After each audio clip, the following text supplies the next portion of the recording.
Good morning. Rise up.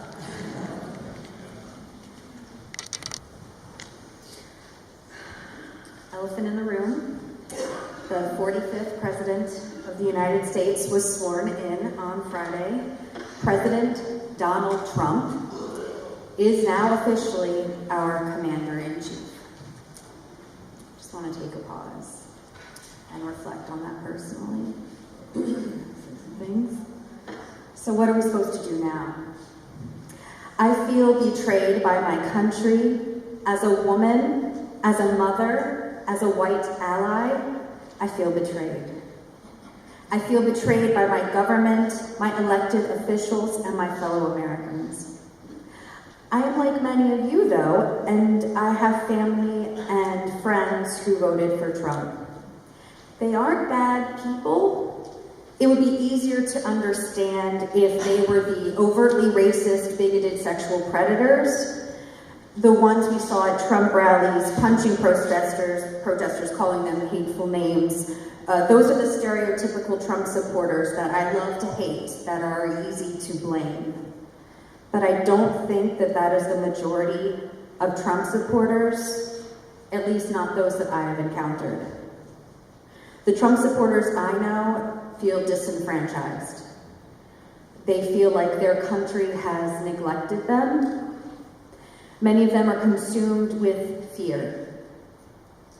Fear of losing their jobs to immigrants, fear for the safety of their families, fear of terrorist attacks by Muslim radical extremists. They fear the country is moving away from the values that they hold. Their candidate played on those fears. He offered solutions. He riled them up with angry rhetoric to inspire more fear. And then he offered them hope. He offered them the hope that he could change everything, make America safe, prosperous, and great again. I don't understand that. I don't understand how so many people fell for it, but I do understand fear. I'm scared too. I am scared for the future of our beautiful planet. A renewed nuclear arms race, a world where scientific fact is backseat to religious beliefs.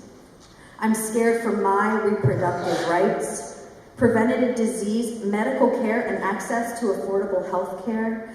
I'm scared for the basic human rights of all women. In a world where sexual violence is prevalent and considered locker room talk.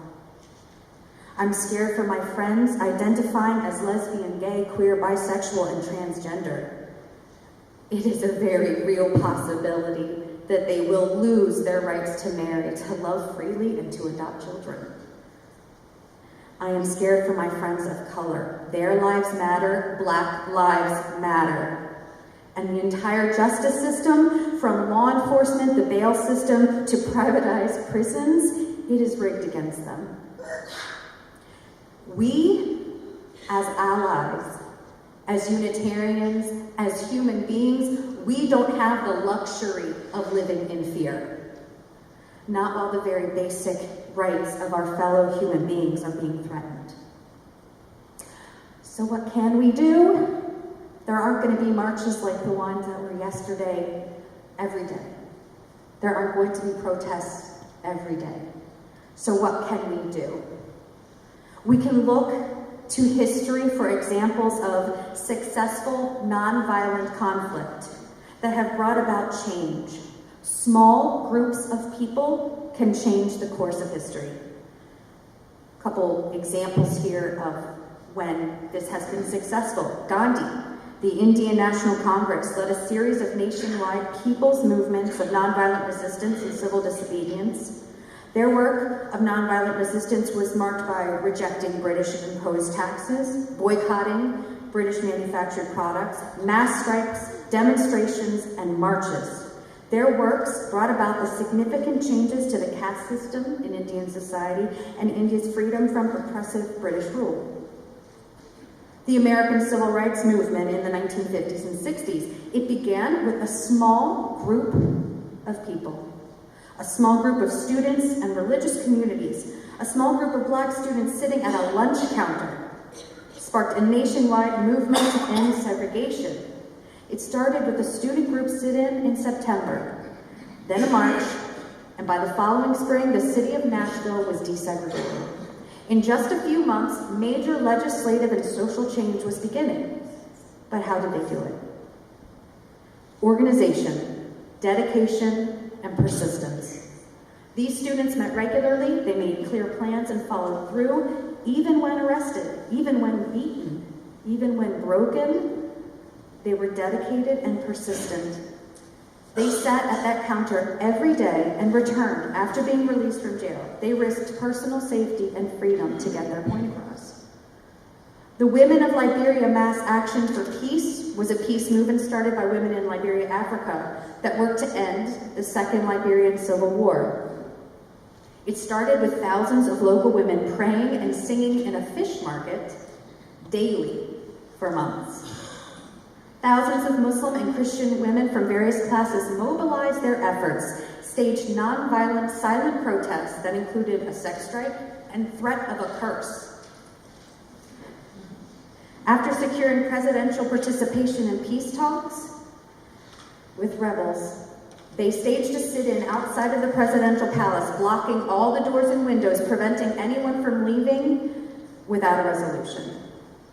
Those women of Liberia became a political force against violence and against their government, and their actions brought about an agreement during those stalled peace talks. As a result, the women were able to achieve peace in Liberia after a 14-year civil war, and later helped bring about the power of their country's first female head of state. Here's a little twist, a little turn here. Very recently in the United States, the Tea Party utilized nonviolent conflict strategies to block legislative measures of the Obama administration. While I don't agree with 99.9% of what Tea Party activists say, they had good methods. Former congressional staffers have written a practical guide for resisting the Trump agenda, and I have a copy of it that I will leave in the comments. But it describes the methods of the Tea Party activists and the effectiveness of their campaign. There are lessons to be learned here. It began with, again, a small group of people. They organized, they were dedicated, and they were persistent. Those groups focused on defense, saying no to members of Congress. They rejected any concessions to Democrats, and they targeted weak Republicans. They focused on local congressional representation. They put pressure on their local congresspeople, and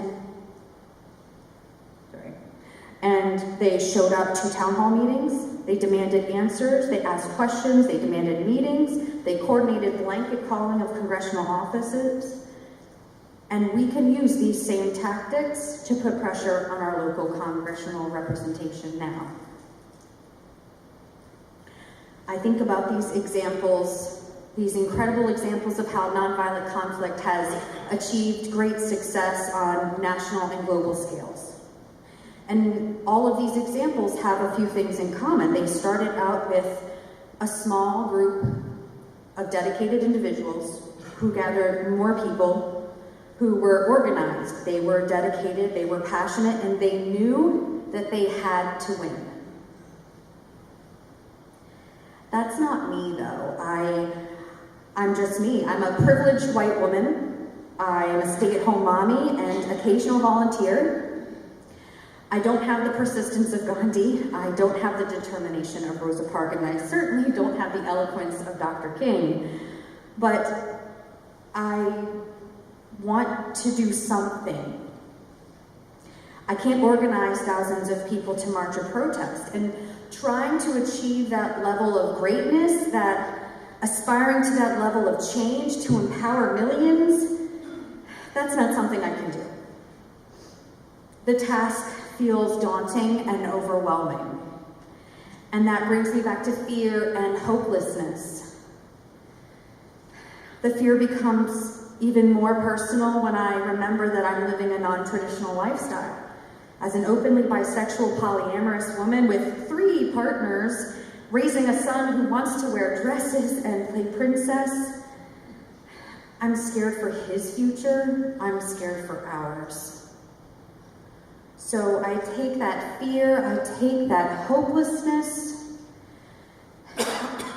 and I choose to act. I choose one or two things that I can accomplish, that I can do to affect change. My beautiful girlfriend, Amber, is going to come up and she's going to help us all identify some things that we can do to affect change. The rest of this is going to be audience participatory, and I hope that you will brainstorm with us some ideas for things that we can do as a congregation and as individuals.